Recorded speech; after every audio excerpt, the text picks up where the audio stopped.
Today is a very significant day for everyone on the island of Ireland, for our neighbouring island and for all our fellow members of the European Union. Following long and intensive negotiations, we've reached a satisfactory conclusion on the issues relating to Ireland in Phase 1. As you know, the Irish issues were one of three critical areas that needed to be dealt with in these talks before the European Union and United Kingdom could proceed to the Phase 2 issues, such as trade and the new political and economic relationship that will exist between the United Kingdom and the European Union. The other two issues, which are also important for the EU and for Ireland, are citizens' rights and the financial settlement. We have achieved all that we set out to achieve in Phase 1 of these negotiations. We have the assurances and guarantees we need from the United Kingdom and support for them from the European Union. I am satisfied that sufficient progress has now been made on the Irish issues. The parameters have been set and they are good. Now we can move on to work out the detail of what has been agreed, to talk about the transition phase, free trade and the new relationship between the EU and the UK.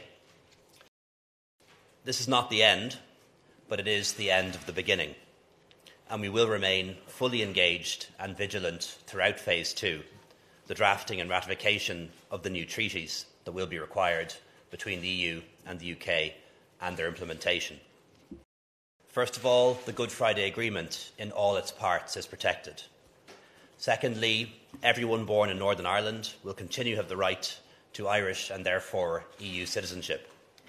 So a child born in Belfast or Derry today will have the right to study in Paris, to buy property in Spain, to work in Berlin or any other parts of the European Union. All they have to do is exercise their right to Irish and EU citizenship. Third, the common travel area will continue, allowing us to travel freely between Britain and Ireland.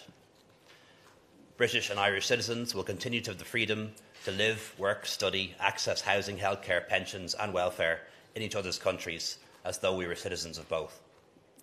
Fifth, the United Kingdom is committed to avoiding a hard border as an overarching requirement with which any future arrangements must be compatible. There will be no physical infrastructure or related checks or controls. Three options have been set out as to how this can be achieved.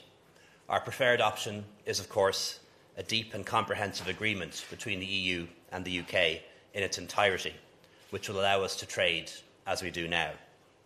However, that might not be possible, so there is a backstop arrangement in place, in which Northern Ireland and perhaps all of the United Kingdom will maintain full alignment with the rules of the internal market and customs union, which are relevant to the avoidance of a border, North-South cooperation and the all-island economy. Our guiding light and our only ambition throughout has been to ensure that the provisions of the Good Friday Agreement continue to operate in full after Brexit, and that people can go about their normal lives and businesses as before and just as they have done for the past 20 years.